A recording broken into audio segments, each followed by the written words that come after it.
Hello, our friends, Evolutionary Energy Arts family. Hello there, welcome back, everybody. Welcome to the whiteboard sessions with Cindy and the Galactic Federation. Oh my gosh, we were doing our mantras this morning, and the Galactics, they downloaded probably 30 different things that are going on with our bodies that I have to do this in sections. All these changes that are coming online for certain light workers are going to be very, very important.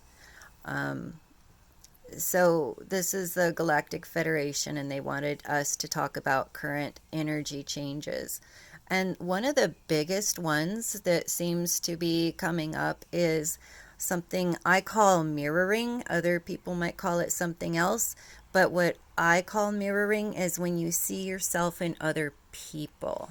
So when we Sorry. when we say namaste, that's basically what we are inferring.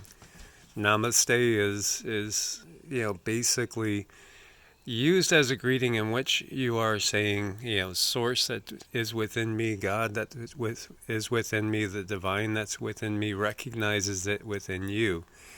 And if we did see source, God, creator, in each other and in every single little creature, we would have a totally different world. I know, and just Mike saying that makes me want to cry because could you imagine how it feels to actually be insignificant? And if that's how we treat other entities as if they are not very important, well, that energy can come back to us. So treating things, everything, the way we want to be treated, this is a way to magnify good energy that comes back to you and also mirror these things that you want to see from other people. But you I don't think you can just do that with other people. I think you have to accept that and absorb that and do that to everything on the planet that's living and organic. In reality, consciousness is in everything. Even if we, look at the whiteboard and you would say, well, that's an inanimate object, but still the molecules, the smallest parts of what make up this whiteboard, the quarks, the subatomic particles, they're all in motion.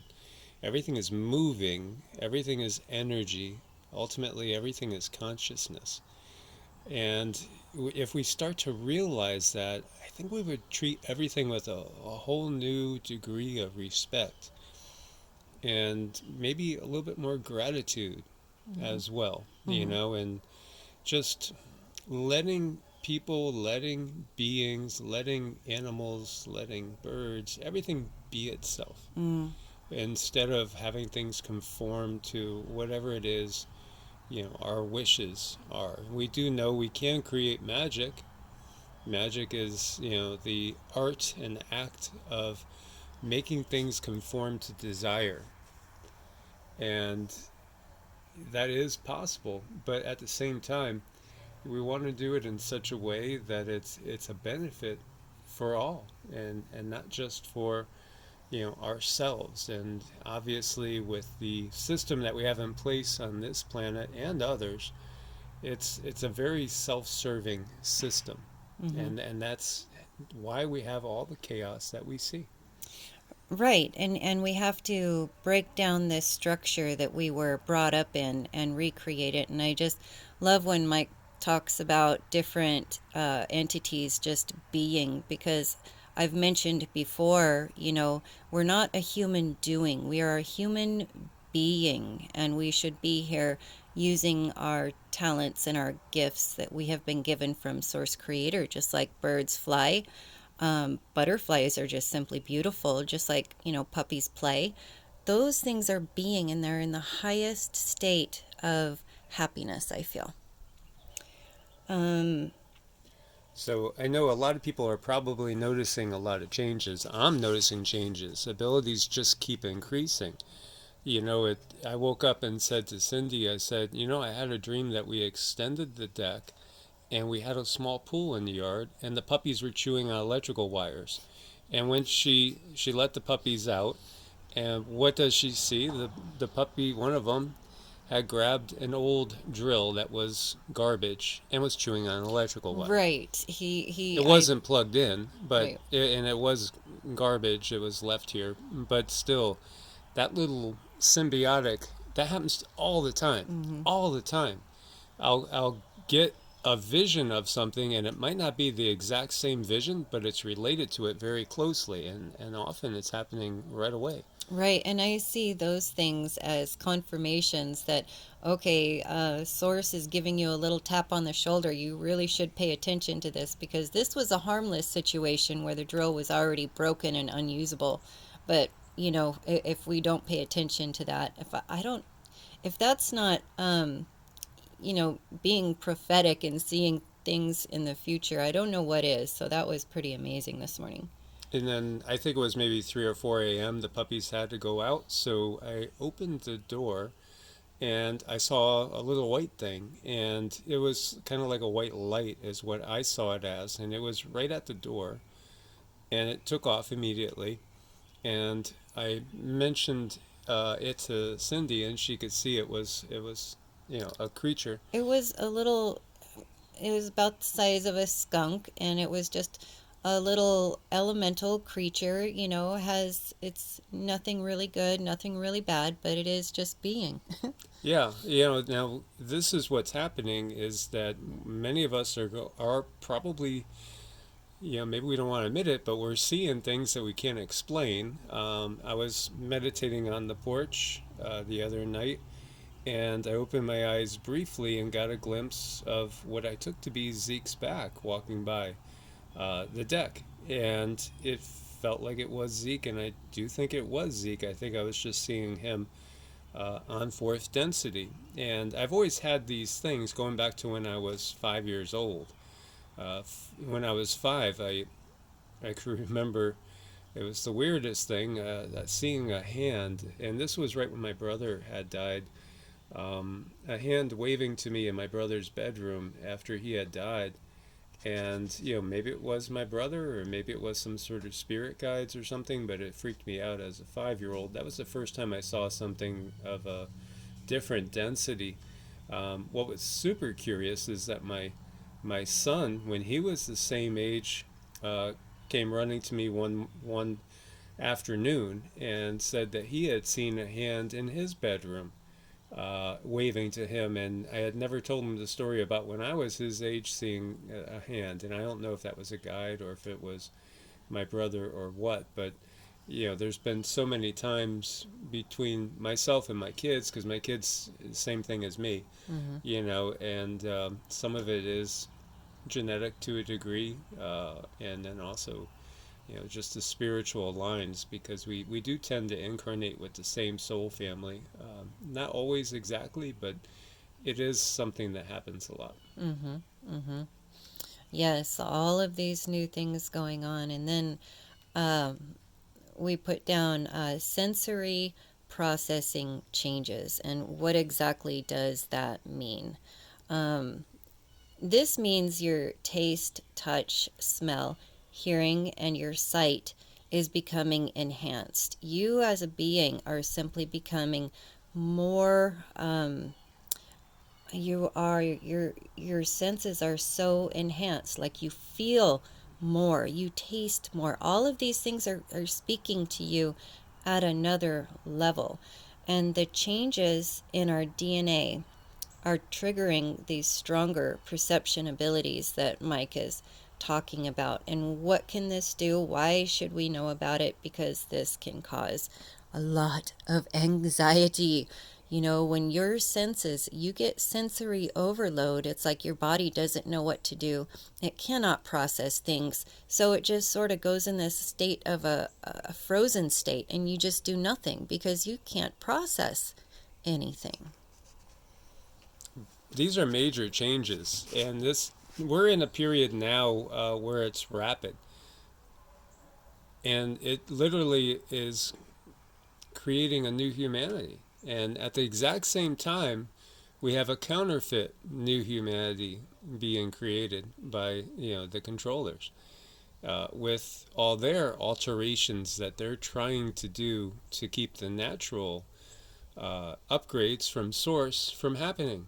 And as long as we can stay as organic as possible, do not introduce anything that's not organic Mm-hmm. into your body as much as you could possibly control that. And we mean that in every way, shape, and form. Then you will notice that your abilities are increasing, and humanity is going to be getting the yogic superpowers, so to speak, the cities, these abilities, things like telepathy, clairvoyance, maybe clairaudience, clairsentience, maybe even things like telekinesis and abilities you wouldn't even dream of. When you see all the myths of the amazing things that the gods, quote unquote, can do, well, we look back to the Golden Age and they say humans, mankind, was just like the gods. And this is the same whether we're looking at the Greek tradition, whether we are looking through the Vedic tradition. There are Chinese myths and legends again that say the same thing. And it's interesting too because in some of the Chinese ones, they actually say that the way that we were downgraded was by blocking the chakras. And there you go. Mm-hmm. And Cindy had gotten also that the reference to the snake slithering on its belly in the Garden of Eden, the snake, the serpent, is representing Kundalini. And when it says it's slithering on its belly, well, Kundalini wants to go vertical. It wants to go north and south. And so it's not. It's going to be staying on that lower Mm-hmm. plane and slithering on the ground. It's not going to go flow through the chakras upwards, igniting that pineal gland, giving you these perceptive abilities. And this is exactly what was done to humanity by the controller of the controllers, the Mm-hmm. controllers of the controllers, so to speak. So humanity's kundalini was short-circuited, and again, things like fluoride in the water, things like EMFs, which I know she had made the guides had given her info on EMFs as well, just saying how we're going to be way, way more intolerant and sensitive to these artificial frequencies. We're just not going to be able to tolerate them anymore. Mm-hmm. Right. And that kind of brings me to when our senses become more sensitive, then we are taking in all of the natural organic things around us, and then we start bringing in all the EMFs and all the other information. And this causes a tremendous amount of sensory overload. So helping yourself calm your senses, slow yourself down, process information. The best thing to do, I think, is get some fresh air, get in the sunshine, and just absorb and integrate. And again, go back to that human being, just being, and allow these energies to integrate. Now, another way we can help this is to create structure. If we create structure in our life, this allows our brain to just kind of calm down, relax. It goes on autopilot so you can allow other information to come in too. Yes. And we did want to share with you guys, Sassafras is right here. So yeah, you should see her play with the puppies. Oh my gosh, the puppies weigh 3 times as much as she does now, and they play so robustly with her, but gently at the same time. It's really neat to see. Hey Sass, say hi to everybody. Hey, sassy pants. Hey, baby. So there's amazing physiological changes going on right now. Yes, a lot of abilities and, different ways of coping. And we're all going to need to explore different ways of coping. So, I mean, as you're watching this, if you have any ideas to talk to people about coping skills with any of these new energies, please put them in the notes.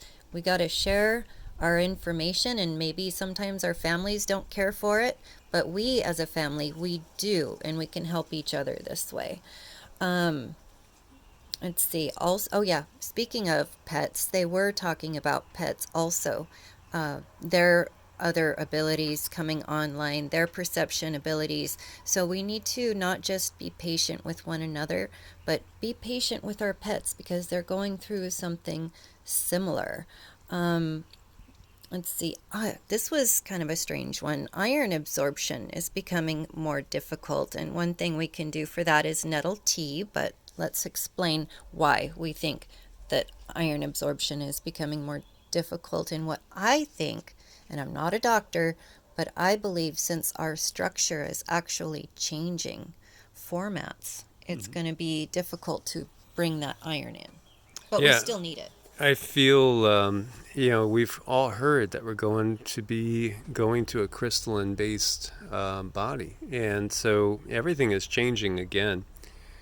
And it's interesting because, it's hard to say what's caused by the artificial things that are everywhere and permeating everything.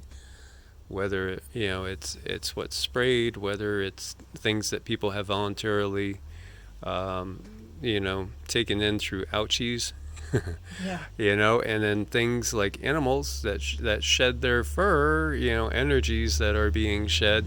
It's hard to say, what is from that and what's natural because everything that's going on that source is doing at this time period to again raise up everybody's energies and frequencies and reawaken the DNA that's been turned off. Well, the controllers are mimicking in a dark way and in kind of like in opposition to it. And it's again, this is something that's happening on Earth. It's happening in our solar system. It's happening in the galaxy. It's actually something that's happening on multiple densities. If we could look at like trees, and you see that you have like the root system in a tree, and then you have the structure of the tree raising upwards. It's like the higher densities are higher up on the tree. They're going closer to the light, closer to source, but they are based on what's below. And so this is again part of that as above, so below. What we've gotten too is that the devas, all these, what beings that might have been viewed as gods, both the positive and the negative ones, everything is basically kind of like on the same foundational structure. And here on 3D, well, we're on basically the last vestiges of 3D as we're tiptoeing into 4D. It's basically like we're holding these beings up, and they're like standing on our shoulders in some ways, and the higher we could go, the higher they could go. They have a vested interest on seeing us go higher. The benevolent ones do. The dark ones have a vested interest because they want to stay where they are. They want to have a lot of company. They want people to serve them. And, so they have a vested interest in staying with the status quo. So this is part of the greater conflict that we have going on the planet. And not just this planet. I mean, this is really something that is almost universal in nature, and I don't even know if it goes, we haven't gotten definitively, I don't think, whether this is going on in other universes, but it is going on in this universe. Hmm. Definitely, definitely. So, yes, do what you can do to allow that iron absorption because even though yes, there is changes in the making, we still are born with these bodies and these bodies we work with. Our Did you have more? I No, was this going is oh, yeah. okay, so what else is going on? Personal medical intuition becomes stronger and they're asking us to please listen and speak to ourselves. Asking for healing becomes very, very important. Understanding that consciousness is everywhere, and if you have sore joints, if you're stiff, anything hurts, skin changes, talk to yourself about this because these cells can send information to your brain. Say, maybe, and one of my biggest problems is I take in too much sugar, and it's not even the bad sugar. I just take in too much sweet, and this can hurt my joints, and it's bad for my skin. So I'm having to make my own personal changes because it's just my body is so intolerant of it. It just won't take it anymore. And we don't really take in. I mean, we don't take in any high fructose corn No, syrup. none.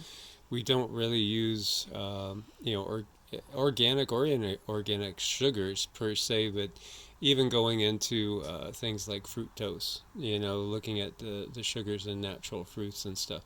Not saying they're bad, but it's just everything is going to be, you're going to have to listen to your body. Listen to your body, and do what your body is telling you to do. There might be periods when you're famished, and there might be periods where you don't want to even eat. Maybe you're just looking for liquids. Listen to your body because it has a higher intuitive capability as well, and can be needing different things at different times. And I've definitely noticed the periods of having a lot of hunger and then having absolutely no hunger. And, feeling like I wouldn't care if I ate or not. Now, for me, I'm back into that mostly groove where it feels good to do intermittent fasting, like going anywhere between 16 and 20 hours typically, in a fasted state. It just feels like that's helping the body to cleanse, and then giving it good nutrients when we do take in nutrients, and things like fresh juices, juicing all organic veggies and things like that, and then having one solid meal is pretty typical for us. Again, as organic as possible. We've done a ton of videos on nutrition, fasting, things like that, recommendations for detoxing. Just look under the health and wellness playlist, and you'll find them. They're on both channels, and there's dozens of videos that we've talked all about this, and we've had interviews with different people, naturopaths like our friend Rosemary, as well as others. And then there's many other channels too, that are out there that are all about how you can detox and how you can cleanse and take in the best possible nutrition. Mm-hmm. Right, right. So a lot of changes going on right now. These are just a few that came to the very, very surface. If you are experiencing these, please pay attention, listen to your body because we are all evolving. Many people are just flat confused, having a difficult time because their senses are so strong at this point. They're having sensory overload. And we need to be good to ourselves through this. Resting is very important. Finding new ways to cope, and also in some cases, maybe you might have to change what's going on in your life. And this is you getting closer to your highest self, to your mission, what you came here to do. Your body's going to, and your body and mind are going to reject those things that you're not supposed to be doing, and it it shows that by stress. So certain things might give you anxiety, and your mind and your body is asking you, can you please look at this and let's do something different, let's process this differently, let's change our ways, because